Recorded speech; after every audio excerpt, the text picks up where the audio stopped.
السلام علیکم دوستو، اگر آپ نے ابھی تک میرا چینل سبسکرائب نہیں کیا تو سب سے پہلے میرا چینل سبسکرائب کر دیں۔ آج کا ہمارا ٹاپک ہے قتل مسیلمہ اور قرآن کو جمع کرنا۔ حضور اقدس صلی اللہ علیہ وسلم کے وصال کے بعد مسیلمہ کذاب کا جس نے حضور اقدس صلی اللہ علیہ وسلم کے سامنے ہی نبوت کا دعویٰ کر دیا تھا، اثر بڑھنے لگا، اور چونکہ عرب میں ارتداد بھی زور و شور سے شروع ہو گیا تھا، اس سے بھی اس کو تقویت ملی۔ حضرت ابوبکر صدیق رضی اللہ تعالیٰ عنہ نے اس سے لڑائی کی۔ حق تعالی شانہ نے اسلام کو قوت عطا فرمائی اور مسیلمہ قتل ہوا، لیکن اس لڑائی میں صحابہ اکرام رضی اللہ تعالیٰ عنہم اجمعین کی بھی ایک بڑی جماعت شہید ہو گئی، بالخصوص قرآن پاک کے حافظوں کی ایک بڑی جماعت شہید ہو گئی۔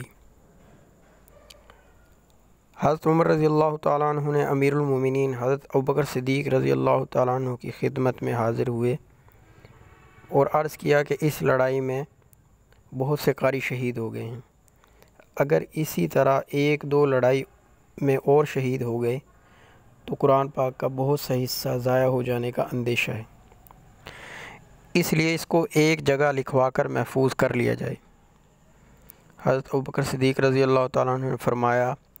ایسے کام کی جرت کیسے کر سکتا ہوں جس کو حضور اقدس صلی اللہ علیہ وسلم نے نہیں کیا۔ حضرت عمر رضی اللہ تعالیٰ عنہ اس پر اصرار فرماتے رہے اور ضرورت کا اظہار کرتے رہے۔ بالآخر حضرت عمر رضی اللہ تعالیٰ عنہ کے اصرار پر حضرت ابوبکر صدیق رضی اللہ تعالیٰ عنہ کی رائے بھی موافق ہو گئی، تو حضرت زید بن ثابت رضی اللہ تعالیٰ عنہ، جن کا قصہ پچھلے باب میں گزر چکا، کہتے ہیں کہ میں حضرت ابوبکر صدیق رضی اللہ تعالیٰ عنہ کی خدمت میں حاضر ہوا تو حضرت عمر رضی اللہ تعالیٰ عنہ بھی تشریف رکھتے تھے۔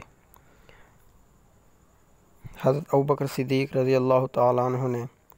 اول اپنی اور حضرت عمر کی ساری گفتگو نقل فرمائی، اس کے بعد ارشاد فرمایا کہ تم جوان ہو، دانش مند ہو، تم پر کسی قسم کی بدگمانی بھی نہیں، ان سب باتوں کے علاوہ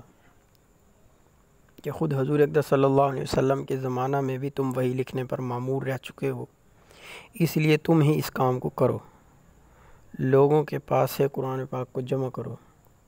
اور اس کو ایک جگہ نقل کر دو۔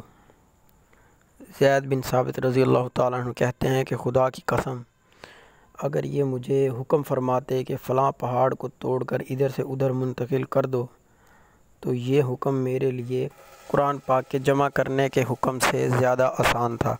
میں نے عرض کیا کہ آپ حضرات ایسا کام کس طرح کر رہے ہیں جس کو حضور اقدس صلی اللہ علیہ وسلم نے نہیں کیا؟ وہ حضرات سمجھاتے رہے۔ ایک حدیث میں آیا کہ حضرت ابوبکر صدیق رضی اللہ تعالیٰ عنہ نے زید رضی اللہ تعالیٰ عنہ سے کہا کہ اگر تم عمر کی موافق کرو تو میں اس کا حکم دوں، اور نہیں تو پھر میں بھی ارادہ نہ کروں۔ زید بن ثابت رضی اللہ تعالیٰ عنہ کہتے ہیں کہ طویل گفتگو کے بعد حق تعالی شانہ نے میرا بھی اسی جانب شرح صدر فرما دیا کہ قرآن پاک کو یکجا کیا جائے۔ چنانچہ میں نے تعمیل ارشاد میں لوگوں کے پاس جو قرآن شریف متفرق طور پر لکھا ہوا تھا اور جو ان صحابہ اکرام رضی اللہ تعالیٰ عنہ کے سینوں میں بھی محفوظ تھا، سب کو تلاش کر کے جمع کیا۔ فائدہ: اس قصے میں اول تو ان حضرات کے اتباع کا اہتمام معلوم ہوتا ہے کہ پہاڑ کا منتقل کرنا ان کے لیے اس سے سہل تھا، کوئی ایسا کام کیا جائے جس کو حضور اقدس صلی اللہ علیہ وسلم نے نہیں کیا۔ اس کے بعد کلام پاک کا جمع کرنا جو دین کی اصل ہے، اللہ نے ان حضرات کے اعمال نامہ میں رکھا تھا۔ پھر حضرت زید رضی اللہ تعالیٰ عنہ نے اتنا اہتمام اس کے جمع فرمانے میں کیا کہ کوئی آیت بغیر لکھی ہوئی نہیں لیتے تھے، جو حضور اقدس صلی اللہ علیہ وسلم کے زمانہ کی لکھی ہوئی تھی، انہی میں سے جمع کرتے تھے اور حفاظ کے سینوں سے اس کا مقابلہ کرتے تھے، اور چونکہ تمام قرآن شریف متفرق جگہوں پر لکھا ہوا تھا اسی لیے ان کی تلاش میں گو محنت ضرور کرنا پڑی، مگر سب مل گیا۔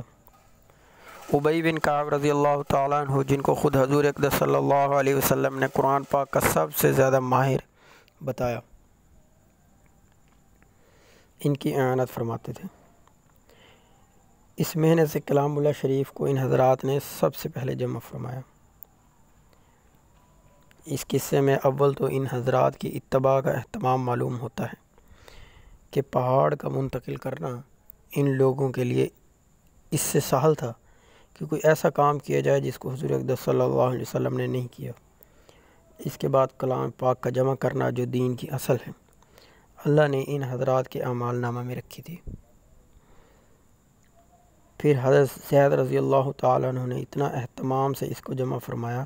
کہ کوئی آیت بغیر لکھے ہوئی نہیں لیتے تھے۔ حضرت ابی بن کعب رضی اللہ تعالیٰ عنہ، جو کہ قرآن کے بہت بڑے قاری تھے، جو کوئی آیت لے کر آتا وہ حضرت ابی بن کعب رضی اللہ تعالیٰ عنہ کے سامنے پیش کرتا۔ حضرت ابی بن کعب رضی اللہ تعالیٰ عنہ، جن کو خود حضور اقدس صلی اللہ علیہ وسلم نے قرآن پاک کا سب سے زیادہ ماہر بتایا، ان ماہر کی نگرانی میں قرآن پاک کو جمع کیا گیا۔ اس محنت سے کلام اللہ شریف کو ان حضرات نے سب سے پہلے جمع فرمایا۔